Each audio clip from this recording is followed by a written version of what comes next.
Salut la commu et bienvenue pour cette nouvelle vidéo de la Léchère School. Cette semaine, une vidéo ultra pratique, une vidéo sur la fréquence 1325, la fréquence du Wi-Fi. Cette fréquence a été rajoutée dans l'application iPhone et également la fréquence 12.0 sur les perturbations électromagnétiques. En effet, beaucoup de demandes cette semaine sur ces deux fréquences. Comment les tester, comment les voir, quels sont les impacts. On se retrouve après le générique avec toutes les informations, l'explication et l'atelier pour bien comprendre ce qu'est la fréquence 1325. Pour moi, c'est le moment d'aller me chercher mon petit café. Vous, allez chercher de quoi noter et votre antenne de Léchère parce qu'après l'intro, on passe directement à l'atelier. Et maintenant, on se retrouve tout de suite après ça.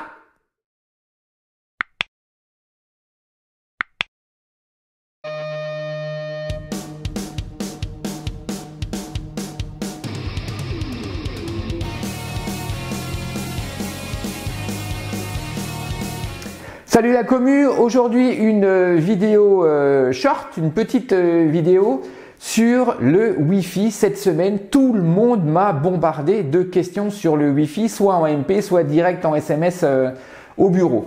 Voilà, je ne sais pas pourquoi, mais en tout cas, cette semaine, tout le monde se préoccupe du Wi-Fi. Donc cette semaine, vidéo sur le Wi-Fi.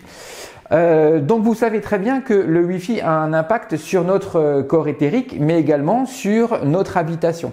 Donc vous savez que votre TV et le TV de votre habitation peut être modifié suivant le Wi-Fi que vous allez avoir à l'intérieur de votre espace et en contact avec votre corps éthérique.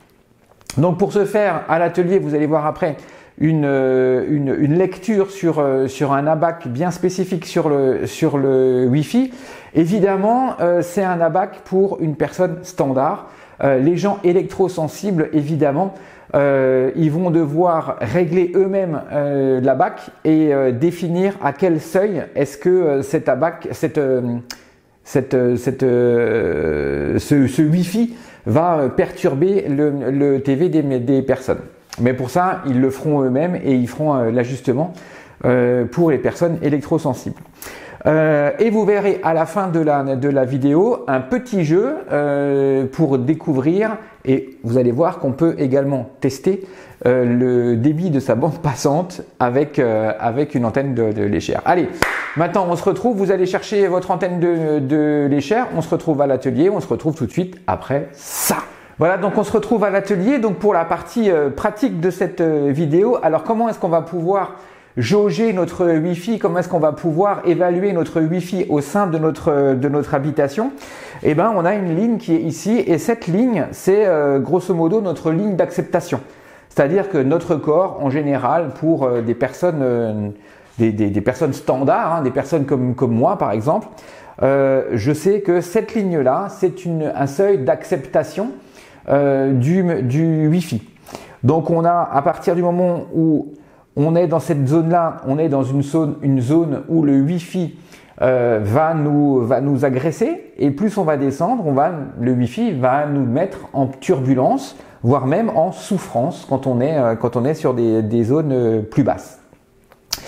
Au contraire, quand on est dans des zones plus hautes, alors attention, ça ne veut pas dire que le Wi-Fi va nous amener quelque chose de positif, au contraire. Le Wi-Fi reste toujours un élément qui n'est pas intéressant dans le TV de notre maison ou dans notre TV à nous. Par contre, on a une acceptation qui est faite du Wi-Fi. C'est une acceptation qui est réalisée parce que grosso modo notre TV que nous avons en nous va permettre de compenser les perturbations de ce Wi-Fi. Donc, en fait, quand on est dans cette zone-là, c'est une zone d'acceptation, mais d'acceptation contrainte. C'est pas une zone d'acceptation avec joie, avec harmonie, et puis avec intégration d'un positif dans notre TV ou dans notre enveloppe vibratoire. Par contre, on va voir que les personnes qui sont électrosensibles, cette ligne-là va monter. Ça veut dire que cette ligne de l'acceptation, cette zone d'acceptation va diminuer de plus en plus et on va avoir au contraire la zone de la souffrance qui va remonter qui va remonter beaucoup plus haut, parce qu'on sait que les personnes qui sont électrosensibles vont avoir une perturbation très importante de leur TV et de leur enveloppe énergétique, due justement au Wi-Fi, aux ondes électromagnétiques, aux champs électriques tournants, en fait à toutes les perturbations qui sont dites artificielles dans le monde de tous les jours. Alors maintenant, comment est-ce qu'on va faire pour pouvoir évaluer cet impact du Wi-Fi sur notre TV et sur le TV de notre maison? Et bien simplement en se mettant sur la fréquence 13.5. Et en se mettant sur la fréquence 13.5, je vais regarder quel est l'impact de mon Wi-Fi sur mon TV et sur l'impact de ma maison. Donc on part toujours du haut et comme d'hab, on va descendre. Ok. Voilà, donc je vois que je suis sur une zone neutre. Donc le Wi-Fi, comme il est actuellement à la maison, me donne une zone neutre, me donne une zone où je ne suis ni en souffrance, ni en totale acceptation de ce Wi-Fi. Donc c'est quelque chose que je dois contrôler. Et je sais que ce Wi-Fi, même si on est sur la partie médiane, ce Wi-Fi a un impact sur le TV de la maison et aussi un impact, n'oubliez pas, sur le rapport C sur T, cosmique sur tellurique. Tout ce qui est de la perturbation et des influences artificielles sont rangés dans la famille du cosmique, dans la famille du C. Et donc ça a un impact sur votre C sur T. Voilà. Évidemment, pour pouvoir faire ce test-là, il ne faut pas que vous ayez votre 8K qui soit connecté. Il faut que votre 8K ne soit pas dans votre zone de contrôle. C'est important parce que sinon, le résultat sera totalement négatif. Et comme on est vendredi, je me suis dit, allez les cocos, on va faire un petit jeu. Donc vous allez voir, Véro va me lancer en parallèle un test de débit pour voir le débit de mon Wi-Fi et je vais me mettre sur la fréquence 12, la fréquence des perturbations électromagnétiques et je vais essayer de définir le débit du Wi-Fi à l'instant T. Donc Véro, c'est bon, attention, tu vas pouvoir l'envoyer. Top, vas-y, lance le test. Alors moi je vais regarder. Ok.